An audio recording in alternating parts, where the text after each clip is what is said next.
নে চল, ধাক্কা যেহেতু তোর সাথে খেয়েছি তো আজ থেকে তুই আমার প্রেমিকা বান্ধবী।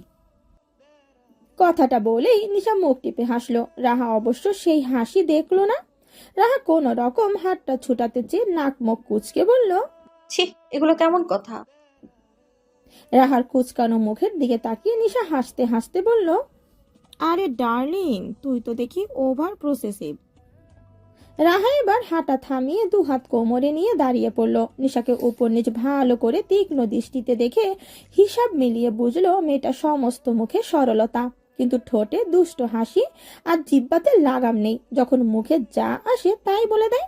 অবশ্য এসব কিছুই মজার ছলে বলেছে, কিন্তু সবাই কি সবসময় মজাগুলোকে পজিটিভ ভাবে নেয়? রাহার মুখে কঠিনত্বের ভাব থাকলেও মনে মনে বুঝলো নিশাকে। রাহাও কিন্তু ছিল আস্ত এক চঞ্চল, যদিও সময় তাকে নীরব বানিয়ে দিয়েছে। রাহা হাজার চেষ্টা করেও কেন জানি সে আগের মতো হতে পারে না। কোনো এক অজানা কিছু তার উঠতে থাকা হাত পা বেঁধে রেখেছে যেন। কিন্তু সেই বাঁধ এতটাই উৎস যে রাহা চাইলেও বাঁধ খুলতে পারে না। নিজের চঞ্চলতাটাকে মনের মধ্যে পুঁতে রেখে নিশাকে পরখ করে ভাবলো, দেখা যাক মেয়েটার দৌড় কতটুকু। এগুলো ভেবেই রাহা মুখে কঠোর ভাব এনে বলল। What rubbish! ডার্লিং মানে কি, হ্যাঁ? নিশা হাসতে হাসতে ইচ্ছে করে রাহার কুচকানো মুখের দিকে তাকিয়ে বলল। চেহারা সুরত তো ভালোই ছিল, কিন্তু মুখ এমন কুঁচকে রাখলে তো বান্দনীর মতো লাগে। রাহা এবার সত্যি বিরক্ত হয়ে বলল। আশ্চর্য তো! এগুলো কেমন কথা? তুমি কি সবার সঙ্গে এমন করো, নাকি শুধু আমাকে জ্বালানোর জন্য কোনো আলাদা কোর্স করেছো তুমি? এতক্ষণ ধরে রাখা রাহার হাতটা ঝাটকা মেরে ফেলে নিশা লম্বা লম্বা পা ফেলে দুই পা পেছনে গিয়ে মুখ ভেঙচি মেরে বলল। এ, আসছে আমার নবাবজাদি। তুই কে রে যে তোকে জ্বালানোর জন্য আমাকে আলাদা কোর্স করে আসতে হবে? টাকা কি আমার বাপের ছাপায়? তুমি কে যে আমার নবাবজাদির সাথে এইভাবে কথা বলছো? কথাটা একটু দূরে থেকে একটা পুরুষালী কণ্ঠে শুনতে পেয়ে নিশা ফট করে পেছনে ফিরে তাকালো। শক্তপোক্ত শরীর টান টান করে দাঁড়িয়ে দুহাত পকেটে গুজে রেখে তীক্ষ্ণ চোখে নিশার দিকে তাকিয়ে আছে তিশান। তিশানের এমন রূপ দেখে নিশা দুই পা পেছনে এসে রাহার সাথে গা ঘেঁষে দাঁড়িয়ে মেকি হেসে বলল। ইয়ে মানে এই তো আমরা ফ্রেন্ড। রাহা বোকার মতো একবার নিশাকে দেখে আর একবার তিশানের দিকে তাকিয়ে ভাবে উনি কলেজে কেন আসছে। তিশান সম্পূর্ণভাবে নিশা আর তার কথাকে উপেক্ষা করে রাহার দিকে এগোচ্ছে। রাহা সন্দিহান দৃষ্টিতে তিশানের দিকে তাকিয়ে থাকতে থাকতে তিশান রাহার কাছে এসে দাঁড়িয়ে মুখ বেঁকা গম্ভীর কণ্ঠে বলল। আজকাল তোকে মেরেও ইফটিজিং করছে নাকি? আর তুই বলদের মতো সেগুলো ফেস করছিস? রবিশ! রাহা ছ্যাদ করে উঠে বলল। একদম বাজে কথা বলবেন না তিশান ভাই। কে কাকে ইভটিজিং করছে, হ্যাঁ? শুনলেন না? সে বলছে আমরা ফ্রেন্ড। তিশান চোর ধরে ফেলার আনন্দ নিয়ে বলল। গলা নামিয়ে কথা বলেন নবাবজাদি। আপনি যে শুধু আমার সাথে গলাবাজি করতে পারেন সে আমার জানা আছে। রাহা চিল্লিয়ে তিশানকে থামিয়ে দিয়ে বলল। গলাবাজি মানে কি, হ্যাঁ? তিশান মুচকি হেসে বলল। তোরা দুজন ফ্রেন্ড বলেই কিনা একজন আরেকজনকে সে সে বলে সম্বোধন করছিস? দুজন তো দুজনের নামও জানিস না। রাহা চুপসে গিয়ে নিশার দিকে তাকালো। নিশার দুই হাতের আঙুল কচলাতে কচলাতে তিশানের দিকে বলল। ইয়ে ভাইয়া, আজকেই আমাদের ফ্রেন্ডশিপ হয়েছে তো তাই নাম জানাজানি হয়নি আর কি। এক্ষুনি জেনে নিচ্ছি। এই তোর নাম কি রে? লাস্ট কথাটা বলেই রাহার দিকে তাকালো। নিশার এমন পাকনামিতে আর তিশানের এভাবে ওদের মাঝে এসে নাক গলানো রাহা বিরক্ত লেগে গেল। নিশার কথার উত্তর না দিয়ে রাহা হন হন করে চলে গেল ক্লাসের দিকে। নিশা একবার তিশানের দিকে তাকিয়ে রাহার পেছনে দৌড় দিল, যেন তিশানের কাছ থেকে পালাতে পারলেই হলো। তিশান রাহার যাওয়ার দিকে তাকিয়ে রইল কিছু সময়, এরপর সেটার জন্য এসেছিল সেটার উদ্দেশ্যে ছুটল। প্রথম ক্লাস বলেই অনেকে এসেছে আজকে। নিচে এতক্ষণ ঝগড়াঝাটি করতে করতে রাহার লেট হয়ে গেল। ক্লাসে ঢুকলো রাজ্যের অস্বস্তি নিয়ে। প্রায় সব ছেলে মেয়েরা ক্লাসে চলে এসেছে আর যে যার মতো আড্ডা দিচ্ছে। রাহা সবার দিকে অস্বস্তি নিয়ে তাকিয়ে বুঝলো পেছনের সিটে বসতে হবে। লেট হওয়ার জন্যই এমনটা হলো। রাহার বিরক্ত হওয়া মন আরো বেশি বিরক্ত হয়ে গেল। স্টুডেন্ট হিসাবে সে মোটামুটি হলেও ফার্স্ট বেঞ্চে বসতে পছন্দ করে রাহা, কিন্তু এখন তাকে বসতে হবে একেবারে পেছনে। ব্যাগ হাতে নিয়ে রাহা লাস্টের দুটো সিটের একটাতে বসে পড়ল। এক কোণে একটা মেয়েও বসা ছিল। রাহা মেয়েটার দিকে তাকিয়ে সৌজন্যমূলক হাসি দিলেও মেয়েটা একদম গোমরা মুখে হয়ে বসে আছে। নিজের হাসির বিপরীতে এমন গোমরা মুখের দৃশ্য দেখে রাহা কপাল চাপড়িয়ে মনে মনে ভাবলো, ধ্যাত্তেরি, সবাই কেন যে আমার সাথে এমন করে? ওরা কত সুন্দর হাসি খুশি কথাবার্তা বলছে। রাহার ভাবনার মধ্যে নিশা কোনো রকম উড়ে এসে রাহাকে ধাক্কা দিয়ে সরিয়ে দিল, তারপর নিজে বসে পড়লো। রাহা ধাক্কা সামলাতে না পেরে কর্নারে বসে থাকা মেয়েটার গায়ে গিয়ে পড়লো। এমনিতেই সেই মেয়ের পাত্তা না পেয়ে রাহা রাগান্বিত, আর এখন কিনা সেই মেয়ের গায়েই পড়ছে। মেয়েটা কি বলবে কে জানে। রাহা বিরক্ত হয়ে নিশার দিকে তাকিয়ে কিছু বলতে নিবে, অমনি নিশা ওই মেয়েটার দিকে তাকিয়ে বলল, কি রে, নাম কি তোর? মেয়েটা রাহাকে কিছু বলতে ভুলে নিশার প্রশ্নের উত্তরে বলল। নিশা ঠোঁট উল্টিয়ে বলল, বাপ রে খান, যাকগে, আমার নাম নিশা, নিশা আক্তার, আর এইটা হচ্ছে আমাদের ডার্লিং বান্ধবী। নিশার কথায় রাহা ভ্রু কুচকে নিশার দিকে তাকিয়ে রইল। জেরিন রাহার দিকে তাকিয়ে রইল 2 সেকেন্ড, তারপর নিশার দিকে তাকিয়ে বলল। ডার্লিং বান্ধবী মানে? নিশা ঠোঁট উল্টিয়ে আয়েশ করে বলল। দেখোস না, পুতুলের মতো দেখতে, তাই ডার্লিং নাম দিলাম। নিশার যুক্তিতে জেরিন না হেসে পারল না। গোমরা মুখ জেরিনের মুখে হাসি দেখে রাহার একটু হালকাই লাগলো। নিশা আর জেরিনকে ভালো করে দেখে নিল রাহা। জেরিন দেখতে একেবারে ভিন্ন, গায়ের রং চাপা, তবে হাসলে বেশ লাগে।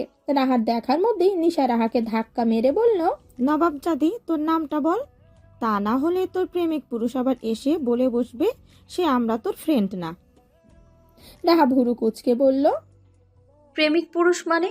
কে প্রেমিক পুরুষ? নিশা বিরক্ত নিয়ে বলল, আমার লগে একদম ঢং করবি না, এসব ঢং ফং আবার আমি নিতে পারি না, আমার গা জ্বলে। নিশার কথায় রাহা অপমানিত বোধ করলো, বিরস মুখে বলল। আমার নাম রাদিয়া তাজদিন, রাহা ডাকে সবাই। কথাটা মুখে বললেও তিশানের ওপর বিরক্ত আর রাগের মাত্রা হুড় হুড় করে বাড়তে লাগলো। বাসায় গিয়েই তিশানকে ধরতে হবে, কেন সে নিশার সামনে এমন করলো, আর নিশাই বা কেন তাকে এগুলো বলবে। এসব ফালতু কথা রাহার হজম হয় না। রাহার রাগান্বিত মুখের দিকে তাকিয়ে নিশা এগিয়ে সে জেরিনকে কাছে ডেকে যতটা সম্ভব রাহা আর জেরিনকে এক হাতে জড়িয়ে ধরে বলল, আজকে থেকে আমরা বান্ধবী, কেমন? উড়নচন্দ্রী নিশার মুখে আবেগময় বোকা টাইপের কথায় রাহার মুখের ক্রোধ নিমিষেই শেষ হয়ে উজ্জ্বল হয়ে উঠল। মেয়েটা কতটা সহজ সরল সেটা বুঝতে পেরে রাহার ভালো লাগলো। এতক্ষণ বন্ধু নেই বলে মনের মধ্যে যেই সূক্ষ্ম দুঃখটা ছিল, নিশার কথায় যেন নিমিষেই সেটা উধাও হয়ে গেল। জেরিন মুচকি হাসলো। রাহাকে মাঝে রেখে নিশা আর জেরিন 2 হাত মিলিয়ে রাহাকে আগলে ধরলো। এক নতুন বন্ধুত্বের সূচনা হলো। এত দ্রুত বন্ধুত্ব কেবল নিশার মতো চঞ্চল মেয়েগুলোর ধারাই সম্ভব হয়। প্রথম ক্লাসের সময়টা বেশ ভালো কেটেছে রাহার, যদিও প্রথমে নিশার জন্য একটু বিরক্ত হওয়া লাগছে, কিন্তু সেই বিরক্ত এখন মুখের হাসিতে পরিণত হয়েছে। বাসায় এসে যতবারই নিশার ওইসব উদ্ভট কথা মনে পড়ছে, রাহার হাসি পেয়ে গিয়েছে। রাহা ফ্রেশ হয়ে খাবার খেয়ে ক্লান্ত শরীরটা বিছানায় এলিয়ে দিতেই শান্তি অনুভব করতে লাগলো। কতদিন পর আবার সে বই খাতা কলম ক্লাস বন্ধুদের আড্ডা।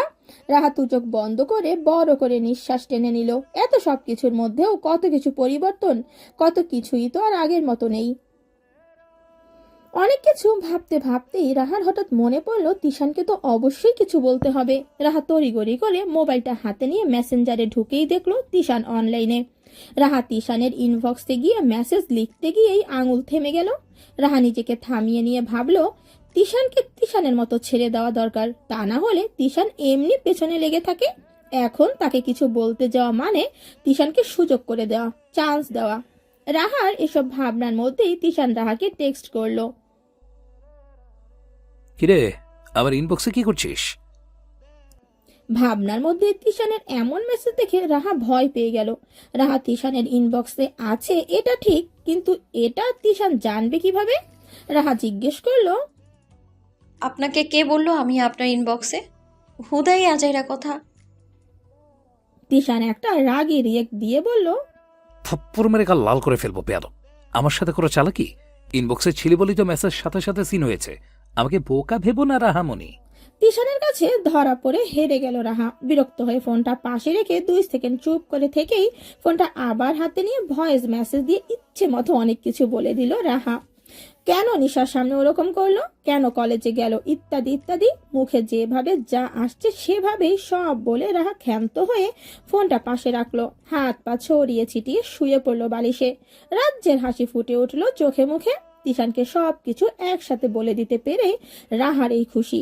আর সবচেয়ে খুশি এটার জন্য যে ভয়েসটা পাঠিয়েই রাহা নেট কানেকশন অফ করে দিয়েছে, যাতে করে তিশান এখন কিছু বললেও রাহা অব্দি সেটা না পৌঁছায়। পরে না হয় নেট অন করে দেখে বা শুনে নিবে, কিন্তু তখন আর এখনকার মধ্যে পার্থক্য রয়ে যায়। একটা বিজয়ী ভাব নিয়ে রাহা কাঁথা মুড়িয়ে ঘুমানোর চেষ্টা করে। ঠিক 15 মিনিট থেকে 20 মিনিট পরেই দরজায় কলিং বেল বেজে উঠল। মুনতাহারা গিয়ে দরজা খুলে দিতেই তিশান হন হন করে রুমে ঢুকে বলল, তাড়াতাড়ি নিচে যাও। মুনতাহারা ভয় পেয়ে গেল, অস্থির কণ্ঠে বলল, কেন রে, কি হয়েছে? তিশান ফোনের দিকে তাকিয়ে বলল। মুনতাহারা তিশানের দিকে তাকিয়ে থেকে বলল, বাপরে, তুই যে কি, তোকে বোঝাতায় কখন যে কোন রূপ দেখাস। কথাটা বলেই তিশানকে রুমে থাকতে বলে মুনতাহারা নিচে নেমে আসলো। তিশান সোফায় বসে মুনতাহারা যাওয়ার দিকে তাকিয়ে আর তার কথার প্রতি উত্তরে কেবল মুচকি হাসলো, যেই হাসির ব্যাখ্যা হয় না আনন্দের হাসি নাকি দুঃখের।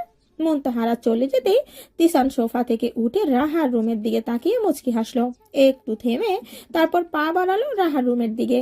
দরজা ঠেলে রুমে চোখ রাখতেই সম্পূর্ণ অন্ধকার রুমটা তিশানের চোখের সামনে দৃশ্যমান হলো। নিস্তব্ধতা ঘিরে রাখা রুমটায় পা রাখতেই পরিচিত গায়ের গন্ধ তিশানের নাকে লাগলো। অমনি সমস্ত শরীর অজানা এক শিহরণে জেগে উঠল। তিশান দরজার পর্দা সরিয়ে রুমে ঢুকতে পা থেমে গেল। ব্যালকনি থেকে আসা মৃদু আলোয় রাহার মুখে পড়ছে। রাহার শান্ত মায়াবী মুখশ্রী যেন এক অদ্ভুত মাধুর্য ভরে আছে। এলোমেলো ভেজা চুলগুলো বালিশে লেপ্টে আছে, ধীরে ধীরে শুকিয়ে যাচ্ছে। তিশানের বুকের ভেতরটা কেমন অস্থির হয়ে উঠল। প্রতিবারই সে রাগ আর জেদের পাহাড় নিয়ে রাহার সামনে আসে, ভাবতে থাকে কিভাবে শাস্তি দেবে, কিন্তু রাহাকে দেখার পর সবকিছুই গলে যায়। এবারও তার ব্যতিক্রম হলো না। সে আস্তে আস্তে রাহার দিকে এগিয়ে গেল। রাহা ইচ্ছে করে এতগুলো কথা শুনিয়ে দিয়ে নেট অফ করে শান্তিতে ঘুমিয়ে থাকবে, আর তিশান ওখানে অস্থিরতা নিয়ে বসে থাকবে। এটা হতে দেবে না বলেই তো ছুটে আসা। রাহার পাশে এসে তিশান মুখে কড়া ভঙ্গি আনার চেষ্টা করলো, কিন্তু ব্যর্থ হলো। রাহার ঘুমন্ত মুখের প্রশান্তি যেন তার রাগকে চুরমার করে দিচ্ছিল। তিশান নিচু স্বরে বলল, তোর কিভাবে এমন শান্তভাবে ঘুমানো সাহস হয় রাহা? রাহা সাড়া দেয় না। হয়তো ঘুম গভীর, অথবা তিশানের ফিসফিসানি তার ঘুম ভাঙানোর জন্য যথেষ্ট নয়। তিশান চুপচাপ দাঁড়িয়ে থাকে। বেশ কিছু সময় রাহার মুখের দিকে তাকিয়ে থাকে, অতঃপর তার চোখ রাহার চুলের দিকে যায়। একটু দ্বিধার পরে সে তার হাত বাড়িয়ে আলতো করে রাহার এলোমেলো চুলগুলো ঠিক করে দেয়, যেন নিজের অজান্তেই তার ভেতরে থাকা কঠিন মানুষটা মুহূর্তেই নরম হয়ে যায়। তিশান একটু এগিয়ে এসে রাহার বালিশের পাশে বসে, তার চোখে রাহার দিকে স্থির। একটু বেঁকা হয়ে থাকা রাহার ঘাড়টা হালকাভাবে ছুঁয়ে ঠিক করে দিয়েই তিশান ফিস ফিস করে বলল, তোকে পোড়াতে এসে আমি নিজেই পুড়ে যাই, তোকে শাস্তি দিতে এসে আমি নিজেই শাস্তি পেয়ে যাই। তোর প্রতি এই অকারণ দুর্বলতার শাস্তি। দূরাকাশের গোধূলির আলো আধারের দিকে তাকিয়ে তিশান অদ্ভুত হেসে পুনরায় ভাবে, এই তিশান বারবার হেরে যায় রাহার প্রতি নিজের দুর্বলতার কাছে, কিন্তু প্রকৃতপক্ষে বিজয়ী তো আমি হব, সে যেভাবেই হোক। জীবনের একটা পার্ট থাকে যেটা বন্ধুদের সাথে আনন্দ আর মজাতে কাটে, যেখানে থাকে রাগ, অভিমান, মায়া, ভালোবাসা, ঝগড়া আর খুনসুটি। বন্ধুরা আমাদের জীবনের সেই চরিত্র যাদের সাথে হয়তো রক্তের সম্পর্ক থাকে না, কিন্তু তারাই আত্মার বন্ধনে জড়িত। তবে বন্ধুর মতো বন্ধু হতে হবে যে বন্ধুদের সঙ্গে আড্ডায় থাকলে জীবনের যাবতীয় দুঃখ কষ্ট সব ভুলে যেতে হয়। স্কুল জীবন শেষ করে কলেজে এসে খুব ভালো একটা ফ্রেন্ড সার্কেল পেয়েছে রাহা। পুরো দমে পড়াশোনা আর বন্ধুদের সাথে হাসি খুশি ভাবে কাটিয়ে দিচ্ছে দিনগুলো। রাহার জীবনে এ যেন এক নতুন অধ্যায় শুরু হয়েছে। স্কুল জীবনের একঘেয়েমি কাটিয়ে কলেজে এসে সে খুঁজে পেয়েছে একদল প্রাণবন্ত বন্ধুত্বের। তাদের সাথে কাটানো প্রতিটি মুহূর্ত রাহার জীবনের রঙিন এক অধ্যায়ের মতো। ক্লাসের চাপ, অ্যাসাইনমেন্ট জমা দেওয়ার দুশ্চিন্তা কিংবা পরীক্ষার টেনশন সব নিমিষেই কোথাও হারিয়ে যায় বন্ধুদের সাথে আড্ডা দেবার ফাঁকে। ক্যান্টিনে বসে ওঠা হাসি, মজা, ঠাট্টা, বেসুরো গলায় গান গাওয়া, কখনো চায়ের কাপে তুমুল আলোচনা, আবার কখনো ছোট ছোট বিষয় নিয়ে খুনসুটি, এগুলোই এখন রাহার নিত্যদিনের রুটিন। পড়াশোনার চাপ থাকলেও বন্ধুদের এই উচ্ছ্বাস আর অকৃত্রিম ভালোবাসার মাঝে সবকিছুই সহজ মনে হয়। জীবনের এই সময়টাই তো সবার কাছে এক অনন্য রকম স্মৃতি হয়ে থাকে। রাহারা হয়তো জানেও না এই দিনগুলো একদিন তাদের জীবনের সেরা সময় হিসেবে মনে গভীর মায়ার ছাপ রেখে যাবে। যেমন বলা হয় যে আমরা থাকতে বুঝি না, হারিয়ে ফেলার পরেই উপলব্ধি করতে পারি। নিশা আর জেরিন ছাড়া আরো দুজন ফ্রেন্ড হয়েছে রাহার, তারা নীলা আর মিলি। ওরা সবাই মিলে মোট 5 জনের এই সার্কেল। নিশা, মিলি, নীলা আর জেরিন এক পাশে বসে অ্যাসাইনমেন্ট নিয়ে ব্যস্ত। কার লেখা কত সুন্দর হয়েছে, কার লেখার ব্যাখ্যা হয়েছে, কে সময় মতো লেখা শেষ করতে পেরেছিল, কে অর্ধেক লিখে ঘুমিয়ে পড়েছিল, সে সব নিয়ে তুমুল আলোচনা চলছে। কিন্তু তাদের কথাবার্তার মাঝে মৃত গিটারের সুর ভেসে আসছে। রাহা তার নতুন গিটারটা নিয়ে বসেছে, যেন সে অন্য গ্রহ থেকে আগত কোনো এলিয়েন, যার কিনা অ্যাসাইনমেন্ট কিংবা পরীক্ষা নিয়ে আলাদা কোনো চিন্তা নেই। আগের মতো পরীক্ষা নিয়ে আর এক্সট্রা চিন্তা করে না। রাহা এটা মানে যে সে যদি ঠিকঠাক করে পরীক্ষা দেয় তাহলে এত চিন্তা করে কি হবে, কপালে যতটুকু যা আছে ততটুকুই হবে। এটাই এখন সে মনে প্রাণে বিশ্বাস করে নিয়েছে। 2 পা গুটিয়ে বসে গিটারটা কোলে নিয়ে আঙুলের ছোঁয়ার সুর তুলছে অনগত। আগের তুলনায় অনেক ভালো বাজাতে শিখেছে সে। এই গিটারটা তিশানেরই কিনে দেওয়া, কয়েকদিন আগে ওর জন্য তিশান কিনে এনেছে এটা। রাহার ছোট ছোট শখগুলো পূরণ করতে পারলেই তিশান স্বস্তি পায়। আর রাহা, সে তো নতুন গিটার হাতে পেয়ে যেন আকাশের চাঁদ পেয়েছে। এই গিটারে তার আবেগ মিশে আছে, আর আছে কিছুটা মিথ্যা মায়া। তবে মনের গভীরে একটাই প্রশ্ন ঘুরছে। তিশান ভাই কেন এই গিটারটা কিনে দিল? সেটা কি শুধুই আমার খুশির জন্য? সেদিন গিটার বাজানো শেখাবো বলে যেভাবে রাগ ঝাড়লো বেটা তিশাইন না, সে কিনা আবার নিজেই নতুন গিটার কিনে এনে দিল। অদ্ভুত লোক। রাহা এসব কিছু আর মনে ভাবতে ভাবতেই স্রেফ গিটারের সুরে ডুবে আছে। সুরের প্রতিটি ছোঁয়ায় তার মনের সব প্রশ্নের উত্তর ধীরে ধীরে মিশে যাচ্ছে। সুরের সঙ্গে নিজেকে হারিয়ে ফেলছে কোনো এক অজানায়, যেখানে তিশানকে নিয়ে ভাবনারা নেই। নিমেষেই মিশে গিয়েছে সেই অবান্তর ভাবনাগুলো। রাহা গিটারে মগ্ন ছিল। সুরের মায়ায় ডুবে থাকা সেই মুহূর্ত ভেঙে দিয়ে নিশা হঠাৎ ছো মেরে হাত থেকে গিটারটা নিয়ে গেল। রাহা অবাক হয়ে তাকিয়ে থাকার সুযোগটুকুও পেল না।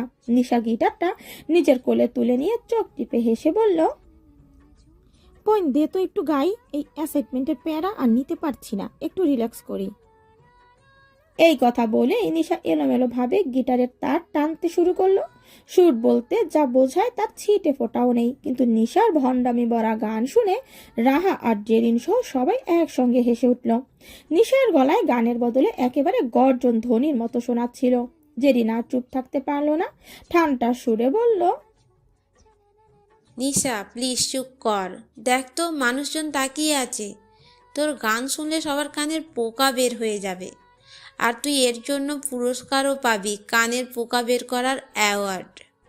রাহা ততক্ষণে হাসতে হাসতে প্রায় গড়িয়ে পড়ার উপক্রম। নিশা থেমে গিয়ে গিটারটা শক্ত করে জড়িয়ে ধরে ভেঙচি কেটে বলল, তোদের মতো নিন্দুকদের জন্যই শিল্পীরা অমর হয়ে যায়। আমি তোদের কথায় দমে যাব না, আমি গাইবই, গাইতেই থাকবো। রাহা নিশার কাণ্ড দেখে হাসতে হাসতে নিশার কাঁধে হাত রেখে বলল, অনেক হয়েছে তোর শিল্পীগিরি, এবার গিটারটা দে, তিশান ভাই দেখলে তোর হাত লুলা করে দেবে। নিশা গিটারটা শক্ত করে ধরে রেখে লাফ মেরে উঠে রাহার দিকে তাকিয়ে নাটকে ভঙ্গিতে বলল, হোয়াট ননসেন্স! এই তিশাইন্নাটাকে, হ্যাঁ, হু ইজ ম্যান? তার এত বড় সাহস, সে কি আমার মতো একটা সুন্দরী মেয়ের এই সুন্দর হাত ভেঙে দেবে? How is possible? রাহা কিছু বলার আগেই মিলি নিশার দিকে চোখ পাকিয়ে বলল, আরে হো নিশুরে, একটু আসতে। তিশান্না বল। তুই তো জানিস না ওই বেড়ার ছায়াও রাহার আশেপাশে থাকে। পরে দেখা যাবে আমাদের তিশান ভাইয়া সুন্দরী মন্দরী দেখবে না, সোজা তোর হাত ধরবে আর ভেঙে গিটার বাজাবে। মিলির কথা শুনে সবাই হো হো করে হেসে উঠল। নিশা তখনও গিটারটা শক্ত করে ধরে বসে আছে। রাহা সবার হাসি থামানোর চেষ্টা করে ধমকের সুরে বলল, হয়েছে, তোরা সবাই যেভাবে তিশান ভাই বলে সম্মান দিয়ে আর ভয় পেয়ে কথা বলছিস, মনে তো হচ্ছে সে না জানি কোন বনের রয়্যাল বেঙ্গল টাইগার। রাহার এই কথা শুনে নিশা চোখ বড় বড় করে বলল, রয়্যাল বেঙ্গল না হোক, তোর তিশান ভাই একটা সিরিয়াল বাঘ রাহা। তার সাথে গেলে তো আমরা ফিস ফিস করেই কথা বলি, কিন্তু এই নিশা ভীতু না। আমি তার মুখোমুখি যাব। নিশার কথায় পুরো পরিবেশ আবার হাসির রোল উঠল। নীলা চেপে হেসে বলল, নিশু, তুই তিশান ভাইয়ের সামনে গিয়ে এই গান গাওয়া শুরু করলেই যথেষ্ট। দেখবি সে নিজেই তোর হাত ছেড়ে পালাবে। তোর যেই গানের গলা, এ যেন সিংহের গর্জন। সিংহের সামনে কি আর বাঘ টিকতে পারে? এক কথা দু কথা এভাবে বলতে বলতে কলেজ টাইম শেষ করলো সবাই। হাসি তামাশা আর অহেতুক এটা সেটা বলে হাসতে থাকাই ওদের কাজ। শীত বর্ষা গরম 12 মাস কাঁথা মুড়ি দিয়ে ঘুমানোর অভ্যাস রাহার। তীব্র গরমেও সে গায়ে কাঁথা দিয়ে ঘুমাবে, এটাই তার স্বভাব। আজকেও তার ব্যতিক্রম হলো না। বাহিরে ঝিলমিল রোদের আলোর ঝিলিক রাহার রুমের পর্দা ভেদ করে চোখে মুখে এসে পড়েছে। ঘুম কাতুরে রাহার এতেও ঘুম ভাঙছে না। তখন থেকেই রাহাদের বাসার রুমের মধ্যে এসে ড্রয়িং রুমের সোফায় গম্ভীর মুখে বসে ল্যাপটপে গভীর চোখে তাকিয়ে মনোযোগ দিয়ে কাজ করছে তিশান। গায়ের ইন করা শার্ট, সাথে প্যান্ট পরা, মনে হচ্ছে কোথাও বের হবে। কাজের ফাঁকেই একবার হাতটা সামনে এনে ঘড়িতে সময় দেখে নিয়ে চোখ মুখ কঠিন করে ঝাঁঝালো কণ্ঠে মুনতাহারার উদ্দেশ্যে বলল, আন্টি, সমস্যা কি? তোমার মেয়েকে ডাকবে নাকি চলে যাব আমি? একটা মানুষ এই তীব্র গরমে এইভাবে গরুর মতো ঘুমাতে পারে কি করে, আমি বুঝি না। রাহা তখনও কাঁথা মুড়ি দিয়ে ঘুমিয়ে আছে। বাইরের শব্দ, তিশানের কঠিন কণ্ঠের ঝাঁঝালো কথা তার ঘুমের সামান্যতম বিঘ্ন ঘটাতে পারেনি। মুনতাহারা একটু অপ্রস্তুত হয়ে তিশানের কথার উত্তর দিতে গিয়ে বললেন, আহা তিশান, একটু শান্ত হ বাপ। রাহা এমনই, রাত জেগে পড়াশোনা করে মেয়েটা। আমি গিয়ে ডেকে দিচ্ছি, বস তুই। তিশান ফিস ফিস করে আওড়ালো। পড়াশোনা করে নাকি ছাই? মুনতাহারা দ্রুত রাহার রুমে গিয়ে দেখলো রাহা কাঁথা মুড়ি দিয়ে ঘুমাচ্ছে। মুনতাহারা কাঁথা ধরে টেনে ব্যস্ত কণ্ঠে ডেকে বলল, রাহা ওঠ, তিশান এতক্ষণ ধরে বসে আছে আর তুই এমন করে ঘুমাচ্ছিস। তোকে কলেজে নামিয়ে দিয়ে ছেলেটা একটা গুরুত্বপূর্ণ কাজে যাবে, সেটা কি তোর মাথায় আছে? রাহা ঘুমের ঘোরে একবার ডানে তো একবার বামে ঘুরে বলল, উফ মা, একটু শান্তি দাও তো। সকালে এমন ঝামেলা কেন করছো? মুনতাহারা ধমকে উঠে বলল, সকাল? সকাল না, থাপড়িয়ে দাঁত ফেলে দিব বেয়াদব। এখনো সকাল আছে নাকি? রাহা বাধ্য হয়ে কাঁথা সরিয়ে ধীর গতিতে উঠে বসলো। সম্পূর্ণ চোখে মুখে বিরক্তি নিয়ে, এলোমেলো চুল আর ঘুমে ভারী চোখগুলো নিয়ে হাঁটু ঘেরে বসে মায়ের দিকে তাকিয়ে মুখ কুঁচকে বলল, কি সমস্যা আম্মু? আমি কি একা যেতে পারি না কলেজে? আরেকজনকে নিয়ে যেতে হবে কেন? যত সব ঢং। রাহা কথাটা শেষ করতেই রুমের তিশানের উপস্থিতি টের পেল মুনতাহারা। রাহার এমন কথাটা তিশান শুনে ফেললো কিনা সেটা ভেবেই মুনতাহারা চিন্তিত হয়ে তিশানের দিকে তাকিয়ে কিছু বলতে নেবে, অমনি তিশান 2 হাত পকেটে গুজে টান টান হয়ে গম্ভীর কণ্ঠে বলল, একা যদি কলেজে যাওয়ার সিদ্ধান্ত নিয়ে থাকিস তাহলে আমার সিদ্ধান্ত শুনে রাখ। তোকে আর কলেজে যেতে হবে না, পড়াশোনাও করতে হবে না, বাসায় বসে থাক। রাহা অবাক হয়ে তিশানের দিকে তাকিয়ে রইল। ঘুমে বুঁদ হয়ে থাকা মাথা মুহূর্তেই পুরো জেগে উঠল। তিশানের গলা থেকে এমন কঠিন কথা শুনে সে রেগে গিয়ে বলল, আপনার সমস্যাটা কি? আমার কলেজে যাওয়া না যাওয়া নিয়ে আপনি এত মাথা কেন ঘামাচ্ছেন? এটা আমার ব্যাপার, আপনার নয়। তিশান ভ্রু উঁচিয়ে রাহার দিকে ঠান্ডা চোখে তাকালো। তার গম্ভীর মুখে যেন কোনোভাবে আবেগের ছাপ নেই, গা ছাড়া ভাব নিয়ে বলল, তোর ব্যাপার তুই বুঝবি, এটা ঠিক, কিন্তু আন্টি যখন আমাকে তোকে দেখতে বলেছে তখন এটা আমার দায়িত্ব, আর তোর এই অদ্ভুত দায়িত্বহীন আচরণ আমার সহ্য হয় না। রাহা বিরক্ত হয়ে বলল, সহ্য করতে বলেছে কে? আর আমার দায়িত্ব আপনাকে নিতে হবে না, আমি বাচ্চা নই। তিশান বাঁকা হেসে বলল, তুই বাচ্চা নস, অথচ নেকামো করতে ভুল করিস না। ঠং যত্ত সব। মুনতাহারা দুজনের মাঝখানে দাঁড়িয়ে পরিস্থিতি সামলানোর চেষ্টা করলেন। দুজনের উদ্দেশ্যেই বলল, তিশান রেগে যাস নে বাবা, রাহা ঘুম থেকে উঠেছে তো তাই এভাবে কথা বলছে। একটু সময় দে মেয়েটাকে। আর রাহা, তুইও একটু ভদ্রভাবে কথা বল। বড়দের সাথে একটু ভদ্র হয়ে কথা বলতে হয়। রাস্তায় কত ধরনের সমস্যা হতে পারে। আর তিশান এদিক দিয়ে যাবে বলেই তোকে নিয়ে যেতে বলেছি, তা না হলে তোর মতো বলদকে নিয়ে যাওয়ার ঠেকা পড়ছে ছেলেটার। তিশানের কথায় আর মায়ের এমন বিপক্ষে কথা বলা দেখে রাহা রাগে গিজ গিজ করতে করতে তিশানকে ফেলে রেখে ওয়াশরুমে চলে গেল। মন তাহারা কপাল চাপড়িয়ে ফিস ফিস করতে করতে রুম থেকে বের হয়ে গেল। দাঁড়িয়ে থাকায় অবস্থায় তিশান সোজা হয়ে বড় করে নিঃশ্বাস টেনে 2 সেকেন্ড দম মেরে থেকে রাহার যাওয়ার দিকে গম্ভীর দৃষ্টিতে তাকিয়ে ঠোঁটের কোণে এক অদ্ভুত মিশ্র হাসি এনে নিচু স্বরে ফিস ফিস করে বলল, তোর রাগ, তোর অহংকার সব কিছু একদিন তোর ধ্বংস ডেকে আনবে মেরি তাজ। আর তোর সেই সর্বনাশের গল্পটা এই তিশান নিজ হাতে লিখবে।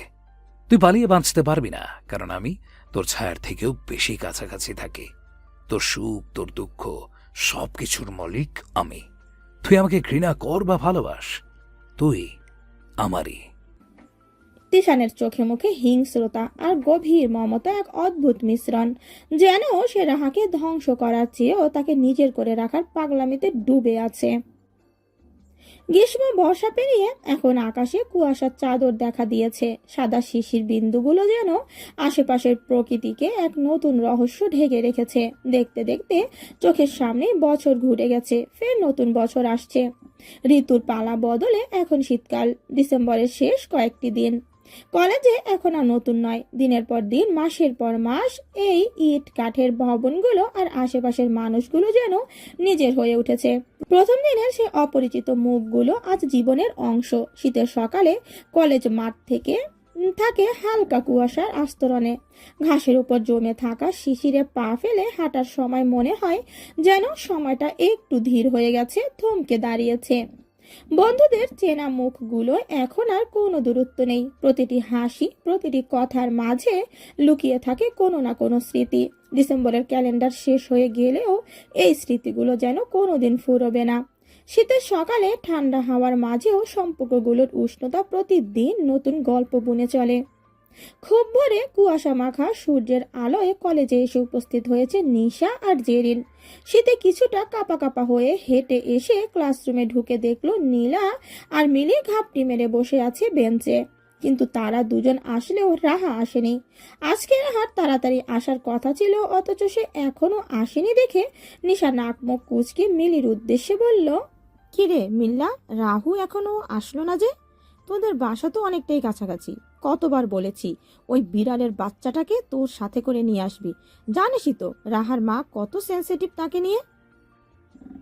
প্রচন্ড শীতের ঠান্ডায় বুঁদ হয়ে নীলার গায়ের সাথে চেপে বসে থাকা মিলি ঠোঁট নাড়িয়ে বলল, অনেকক্ষণ ওয়েট করেছি দোস্ত, রাহার দেখা পাচ্ছি না বলেই চলে আসছি। আর ফোনও তো বন্ধ, অনেকবার ট্রাই করেও পাইনি। মিলির কথা শেষ হতেই নীলা বলে উঠল, গিয়ে ট্যুরে যাওয়ার জন্য রাহাকে পারমিশন দেওয়া হয়নি বলে হয়তো বাসায় তুলকালাম বাঁধিয়েছে, এখন ফোন টোন বন্ধ করে বসে আছে। নিশা কাঁধের ব্যাগটা সজোরে বেঞ্চে রেখে চেঁচিয়ে বলল, কি একটা অবস্থা বলতো? রাহা কতটা আশা করেছে আর কত প্ল্যান করেছে কলেজ ট্যুরে যাবে বলে, আর এখন সেই মেয়েটাই নাকি লাপাত্তা। জেরিন গোমটা মুখ করে বলল, সেটাই তো, আমিও যাব না বলেছি বলে আমার সাথে কি রাগ। শেষমেশ কিনা আমার বাসায় গিয়ে আম্মাকে বলে কয়ে রাজি করিয়ে এখন নিজেরই খোঁজ নেই। নিশা ফের বিরক্তিকর কণ্ঠে বলল, আচ্ছা হয়েছে, এত চাপ নিস না তো। আজকেই তো আর চলে যাচ্ছি না, যাওয়ার তারিখ তো পরশুদিন। এই কয়েকদিনে নিশ্চয়ই ওই বিড়ালের বাচ্চার খবর পেয়ে যাব। নিশার কথায় সবাই একটু স্বস্তি পেয়েছে বলে মনে হচ্ছে। সবাই চুপ করে আছে। জেরিন আর চোখে সবাইকে দেখে নিয়ে আমতামতা করে বলল, দেখ গিয়ে ওই ব্যাটা তিসাইন না মনে হয় বাম হাত দিয়েছে। জেরিনের কথায় সবার হাসি চলে আসলো। ঠোঁট চেপে হাসি আটকে রাখার চেষ্টা করলো সবাই। তবে নিশা জেরিনের কাঁধে থাপ্পড় মেরে বলল, বাহ, আমাগো আলা ভোলা জেরিন না তো একটা জব্বর কথা বললো।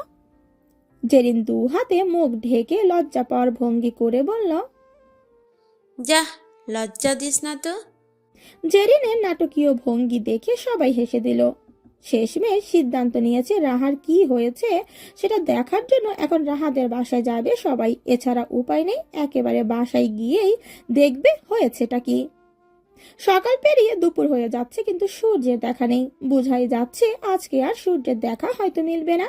রাহা রুমের মধ্যে দরজা আটকিয়ে রুম অন্ধকার করে গায়ে শুধু জামাটা পরেই বসে আছে।